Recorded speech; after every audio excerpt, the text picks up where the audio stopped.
Hoy, en el ciclo de Vida Saludable de Fundación Cañada Blanc, vamos a hablar del dolor de espalda, porque como bien hemos titulado esta charla, ¿a quién no le duele la espalda? Y lo vamos a hacer con la traumatóloga Silvia Pérez, cuya especialidad es precisamente la columna vertebral. Buenas tardes, bienvenidos. Gracias a los que nos estáis siguiendo en directo a través del canal de YouTube, donde ya podéis empezar a hacernos preguntas que luego trasladaré a nuestra invitada al final de la charla. También quiero dar las gracias a Juan Miña, presidente de Fundación Cañada Blanc, a Carmen Leal, que nos está viendo y que es la presidenta de la Real Academia de Medicina de la Comunidad Valenciana, que también organiza este ciclo junto con el Ayuntamiento de Valencia y la Generalitat Valenciana. Y también muchísimas gracias a Silvia por acompañarnos en esta charla. Muchas gracias a ti, Paula. El dolor de espalda cada vez es más frecuente, es una de las principales razones por las cuales vamos al médico de cabecera. De hecho, afecta a un 80% de la población a lo largo de su vida. Silvia, ¿nos tenemos que preocupar si nos duele la espalda? Bueno, a ver, Paula, como bien has dicho, la causa del dolor de espalda es una causa muy frecuente de consulta médica, incluso es casi tan frecuente como el resfriado común. ¿Y nos tenemos que preocupar? Pues mirad, la mayoría de los pacientes que sufren pues, un episodio de dolor agudo, de dolor lumbar, de dolor cervical, el 80% se debe a causas leves, la mayoría son causas musculares, son contracturas, que es verdad que con un buen tratamiento médico, con analgésicos y con fisioterapia, pues es un proceso autorresolutivo, es un proceso benigno que en 2 o 3 semanas el paciente puede reincorporarse a la vida diaria sin ningún tipo de problemas. Ahora bien, de esos pacientes es verdad que el 25%, o sea, 1 de cada 4, ese dolor sí que se puede cronificar, puede recidivar y se puede agravar. Y esto sí que nos preocupa porque el dolor lumbar crónico sí que es una causa muy frecuente de incapacidad laboral con todas las repercusiones médicas y sociales y económicas. Pero no hay que preocuparse porque esto, vuelvo a decir, es menos del 25% de la población y solamente 1 de cada 4. En este tipo de pacientes sí que es importante la prevención para que ese lumbago agudo, ese dolor agudo, no se cronifique. Y por eso, pues bueno, este tipo de charlas nos van a ayudar muchísimo a la prevención del dolor de espalda. Bueno, me alegra, Silvia, que nos aclares que de momento no nos tenemos que preocupar enormemente, ¿no?, en muchas de las ocasiones, pero para ayudarnos a entender un poquito más qué es esto del dolor de espalda, ¿nos puedes decir qué diferentes partes tiene la espalda y por qué nos duelen? A ver, os he traído un poquito una maqueta para intentar explicarlo. Mirad, esto es una maqueta de una columna vertebral. Entonces, la columna vertebral es un puzzle de muchas piezas y las funciones principales de la columna son básicamente 3. Una es la de dar rigidez para permitirnos pues, podernos levantar, podernos andar, poder estar de pie. Otra de las funciones principales es que es un sitio de anclaje de muchos músculos, muchos ligamentos, que esto es lo que nos va a permitir el podernos mover. Y tercer punto, que es también muy importante, es que la columna, lo que es la estructura ósea, es un sitio donde se protege lo que es la médula espinal y lo que son los nervios, ¿vale? La médula espinal que va por dentro y la salida de las raíces es lo que nos permite mover desde el cerebro hasta la punta de los pies. Hay unas fibras nerviosas que es lo que va a transmitir la información. Entonces, un poquito, ¿qué es lo que nos puede doler? Entonces, intentar un poquito explicarlo. Mira, la columna tiene una serie de estructuras. Empezamos con esta es una vértebra. En el cuerpo hay hasta 33 vértebras. El cuerpo vertebral se compone de varias partes. Una de las más importantes es la parte anterior, que es lo que llamamos el cuerpo vertebral. Cuando una persona pues, sufre un accidente de altura, un accidente de moto, un traumatismo deportivo, cuando hay una fractura vertebral, esta es la parte que se rompe y esto es una causa que puede doler. No nos olvidemos de la gente anciana, la gente que tiene osteoporosis, que sufren fracturas por fragilidad ósea. Son fracturas que ni siquiera hay mucho impacto, son fracturas de baja energía y esto también nos puede doler. Un poquito la parte también de la vértebra que comunica con la parte posterior es esta. Aquí tenemos unas estructuras que se llaman facetas articulares, que son las articulaciones que articulan, como aquí podéis ver, una vértebra con otra, ¿vale? Estas estructuras es como una pequeña rodilla, como explico yo, pues está compuesta por una cápsula articular, un cartílago y un líquido sinovial. El líquido sinovial es lo que lubrica una articulación con otra. ¿Qué pasa? Que con el tiempo pues, se pierde ese líquido, se desgasta esta articulación y esto es lo que el paciente le puede doler, le puede molestar. Es lo que llamamos la artrosis. La artrosis es el típico paciente que nos cuenta la consulta, pues mira, me duele la espalda, pero no me irradia hacia las piernas. Es un dolor artrósico. Y por otra parte, pues bueno, como ya he comentado, tenemos también el canal por donde pasa la médula, los nervios por donde salen y esto pues se puede pinzar. Con el tiempo este canal se puede estrechar y es cuando el paciente nos dice pues en la consulta, pues mire, doctora, yo tengo un dolor de espalda, que me irradia hacia las piernas, me tengo que parar porque tengo pues lo que llamamos claudicación neurógena y esto es lo que también produce un dolor en la gente mayor. Y por último, que esto también interesa mucho, es esta estructura, ¿no?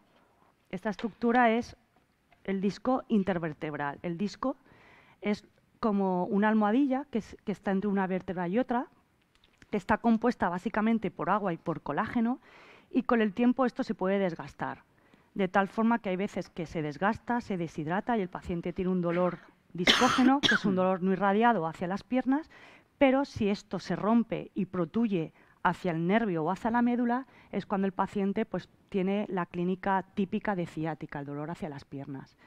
Y por último, pues bueno, como hemos comentado, no os preocupéis porque el 80% de los dolores de espalda son debidos a los músculos, a los ligamentos que hay en la columna, que por malos gestos, malas posturas, por contracturas, pues el paciente tiene un dolor, pero ese dolor es un dolor muy autorresolutivo. Entonces, como veis, en la columna ahí está la dificultad que tenemos en el día a día, en la consulta, porque hay que identificar en ese puzzle que hay cuál es el origen del dolor y para poder intentar dar un tratamiento específico al paciente.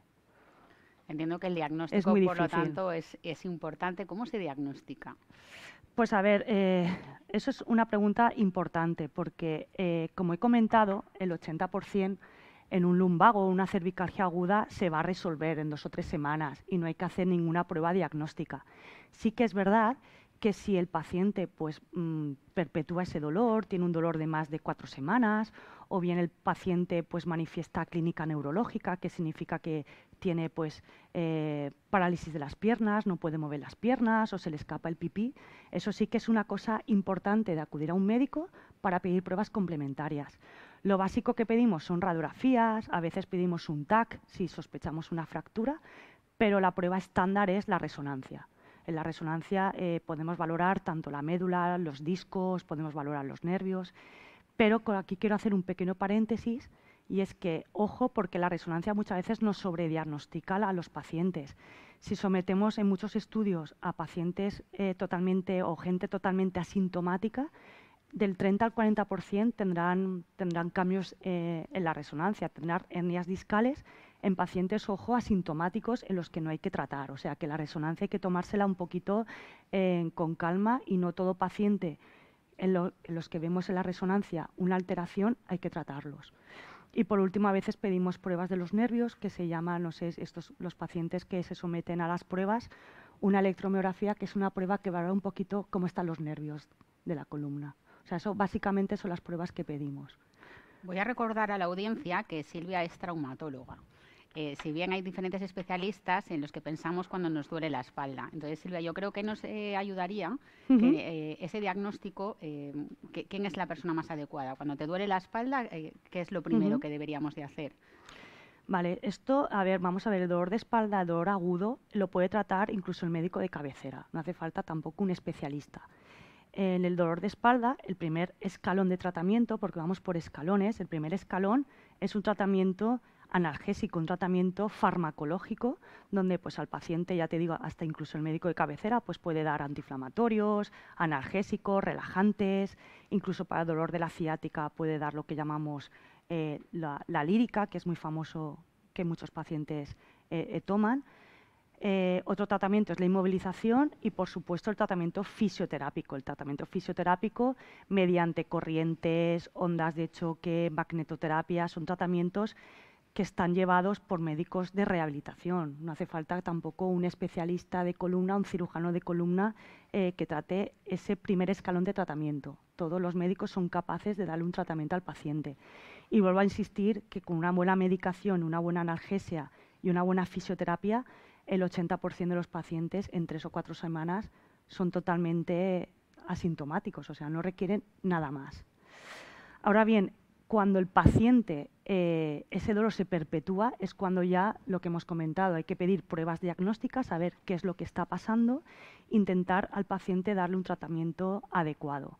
Y para eso, pues el segundo escalón de tratamiento que tenemos tanto los cirujanos de columna, que ahí sí es cuando acude el paciente a un cirujano de espalda, o bien las unidades del dolor, que son unidades hospitalarias, que lo llevan pues, anestesistas o radiólogos intervencionistas, son los encargados o los especialistas para dar un tratamiento un poquito más dirigido a lo que el paciente le duele. Entonces, por ejemplo, lo que hemos comentado, si el paciente tiene una artrosis de la columna, que lo hemos manifestado en las pruebas complementarias, pues a lo que es la artrosis se le puede dar una infiltración que consiste en inyectar un poquito de anestesia local corticoide para desinflamarlo.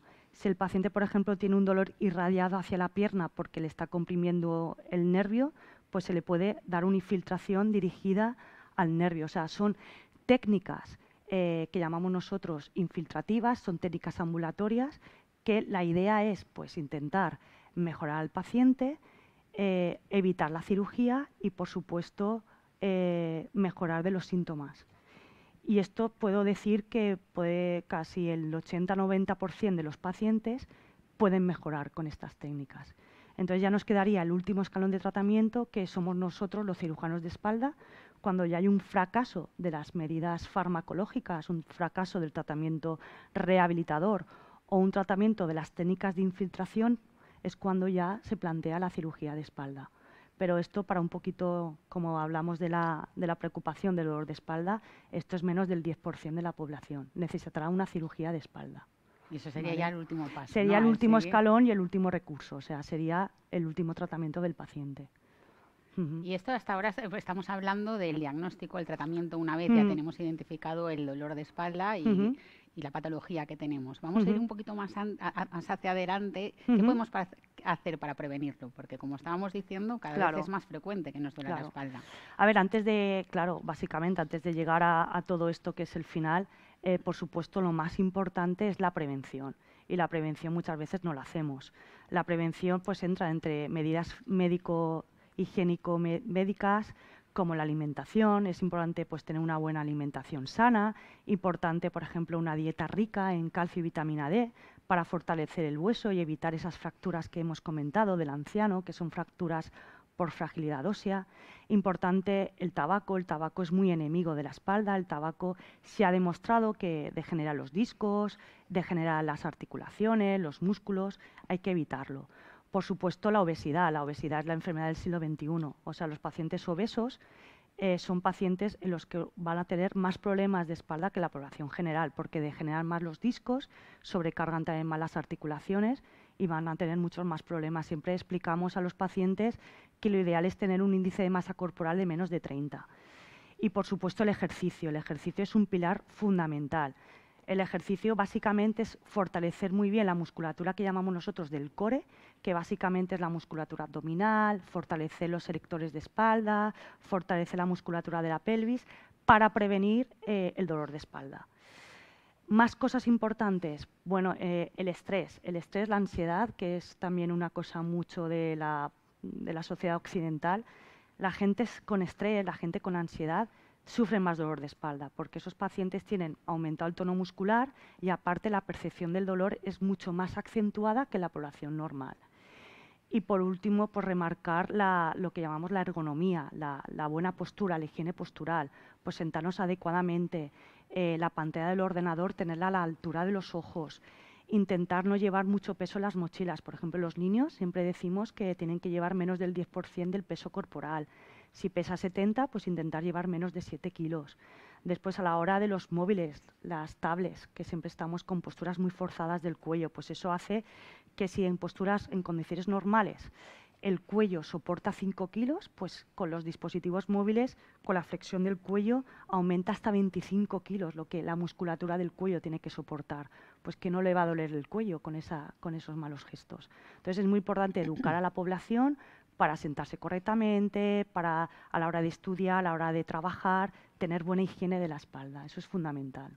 Pues Silvia, ya que tenemos la suerte de tener una cirujana, que sé que esto es más práctico de tu día a día, pero aprovechando que estás aquí, ¿nos puedes dar algunos consejos, por ejemplo, en el puesto de trabajo, ¿no? Que muchas Ujú, veces estamos muchas horas sentados delante del ordenador. ¿Qué claro. consejos básicos o recomendaciones nos das para evitar esas malas posturas?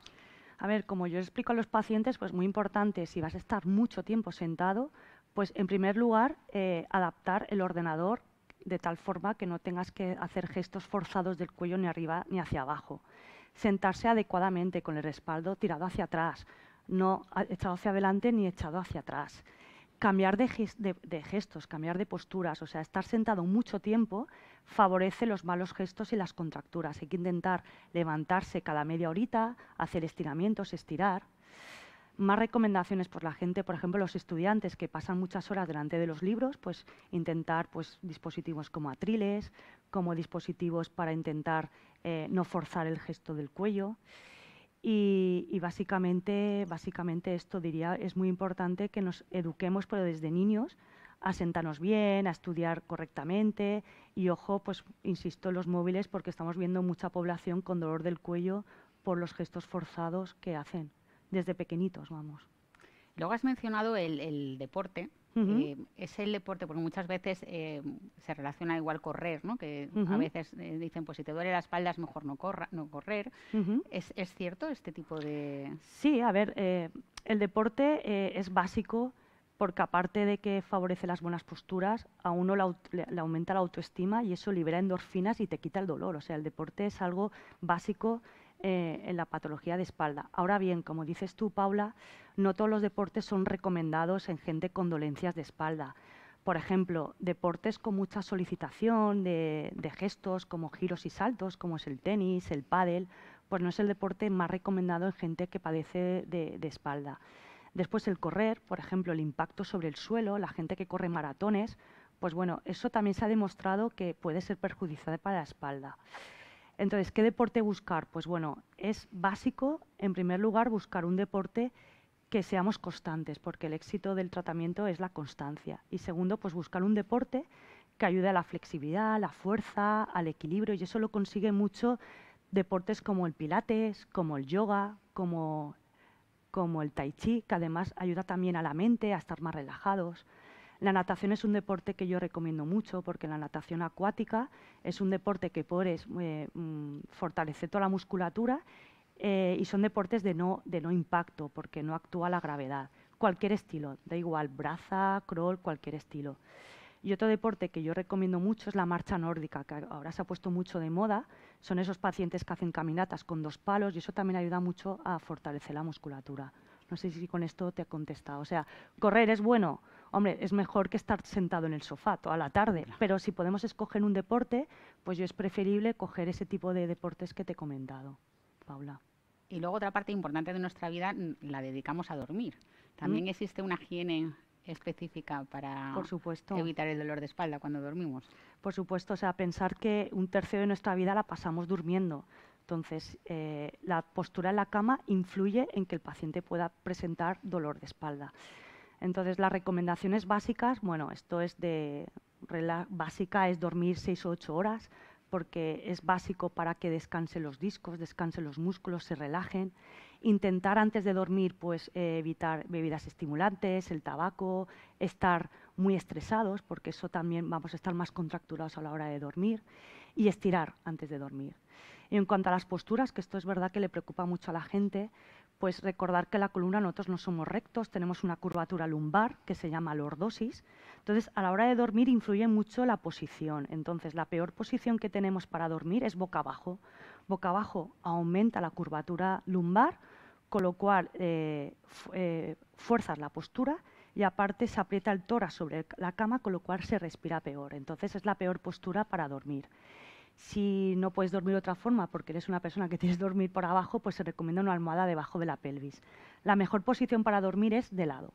De lado la posición fetal se ha demostrado que es cuando la columna está más recta y donde se fuerza menos la postura. Y la postura boca arriba, pues ni una cosa ni otra. No es que sea la peor, pero bueno, también es verdad que arquea mucho lo que es el arco lumbar, arquea mucho el arco del cuello y si duermes boca arriba es conveniente una almohada debajo de las rodillas. Y en cuanto a colchones o almohadas, que eso también mucha gente lo pregunta en la consulta, no se ha demostrado un colchón superior a otro ni una almohada. Lo importante es que se adapte bien a la anatomía del paciente, a la forma de dormir, y lo único que recomendamos es que sea un colchón que sea firme, que no se hunda el paciente, y una almohada que esté totalmente a la altura del cuello para que toda la columna esté en eje, ni almohadas muy altas ni almohadas muy bajas. Eso es un poquito recomendación básica que damos a la hora de dormir. Pues has hablado de estiramientos. ¿Nos recomiendas que hagamos algún estiramiento o algún ejercicio específico? A ver, los estiramientos es el tratamiento, como hemos dicho, el tratamiento de primero, ¿no? El primer escalón, aparte de la fisioterapia, es el estiramiento del paciente. Entonces, los estiramientos han demostrado en gente, en muchos estudios, que los que tonifican y además estiran son los que mejor van a mejorar. Entonces, si un músculo está contracturado, es verdad que el músculo contracturado hace que llegue menos nutrientes, se isquemia el músculo y duele más y entra en un círculo vicioso. Entonces, hay que estirar. Para estirar, recomendaciones básicas, pues hay que estirar siempre, nunca en frío, porque el músculo se puede lesionar. Importante, estiramientos que sean cortos y frecuentes en el tiempo, entre 10-30 segundos, repetidas y muchas veces. Ayudados de la respiración, que esto va también a relajarnos. Y por supuesto, pues siempre en un ambiente tranquilo, sosegado, y que el paciente lo pueda hacer varias veces, 2 o 3 veces a la semana. Estiramientos que podemos hacer, pues para dolor de espalda baja podemos fortalecer mucho, como hemos comentado, la musculatura del core, fortalecer los abdominales, los erectores, fortalecer también lo que llamamos el glúteo, los isquiotibiales, y a nivel de la espalda recta, pues de la espalda alta, fortalecer los erectores mediante posturas como el Superman, el maometano, que eso le ayuda mucho el tai chi, el yoga o el pilates. O sea que hay que estirar, Paula. Gracias, Silvia. Creo que nos ha dado unas reglas básicas, ¿no? Que yo creo que siempre son buenas en este ciclo de vida saludable, que tratamos la salud desde diferentes aspectos de una manera holística. Y al final la conclusión siempre es que tenemos que evitar el estrés, la ansiedad, no fumar, comer sano, dormir, hacer deporte. O sea que todo eso, ¿no? Es lo que probablemente hace que cada vez tengamos más dolor de espalda, ¿no? Porque esta vida que llevamos todos... Sí, efectivamente, la vida de estrés, ¿no? La vida que llevamos de mucho estrés de laboral, de mucho estrés de ir corriendo a todos los sitios, pues bueno, importante siempre no olvidarse de que uno tiene que comer bien, tiene que dormir bien, tiene que hacer ejercicio, no tiene que engordar, y si esto lo cumplimos, pues tenemos mucho camino hecho, podemos prevenir el dolor de espalda. Pues son muy buenas noticias porque cuando te duele la espalda al final te estás todo el día, ¿no? Pensando en que te duele la espalda, o sea que sabemos que podemos hacer por nuestra parte un pequeño ejercicio. Y ahora ya estamos llegando a la última parte de la charla. Como siempre dejamos un espacio para que la gente que nos está oyendo tenga la oportunidad de hacerte algunas preguntas. Claro. Aquí ahora ya volvemos a la parte previa, ¿no? O sea, a la parte de tratamiento, ¿no? De cuando ya directamente tienes algo. Y aquí la primera pregunta que nos hacen es que si todas las hernias discales tienen que operarse. No, a ver, es una falsa creencia. Ni todas las hernias discales hay que operarlas, ni las operamos todas. Como he dicho antes, el tratamiento conservador es importantísimo. Y si el tratamiento conservador con fisioterapia y con medicación fracasa, tenemos lo que hemos comentado, las infiltraciones. O sea, las infiltraciones previenen que un paciente se tenga que intervenir. Y esto lo hacemos nosotros, cirujanos de espalda, como hemos dicho, los radiólogos intervencionistas o las unidades del dolor. Con el paciente bien llevado con analgesia o infiltraciones al disco, prevenimos que el paciente se tenga que intervenir. Claro, a ver, otra cosa es que el paciente debute con una paraplegia o que el paciente tenga síntomas neurológicos. Por supuesto, es la indicación principal de no esperarse y operar las hernias del disco, pero esto es menos del 5%. O sea que con una buena medicación y una buena analgesia, el paciente con una hernia de disco no tiene por qué someterse a una cirugía, solamente en casos muy excepcionales. Es una falsa creencia, que la gente cree que todas las hernias de disco se operan. Y la respuesta es no. Y esto nos lleva a la otra pregunta que nos ha hecho alguien del público, y es que en el caso de que tengas que infiltrarte, ¿cuántas veces se pueden hacer infiltraciones si no desaparece el dolor? A ver, un poquito depende del síntoma, ¿no? Porque, como he dicho, si hablamos de hernias discales, se pueden hacer hasta 3 o 4 infiltraciones al año. En gente joven, la experiencia que tenemos nosotros es que con pocas infiltraciones el paciente es capaz de mejorar.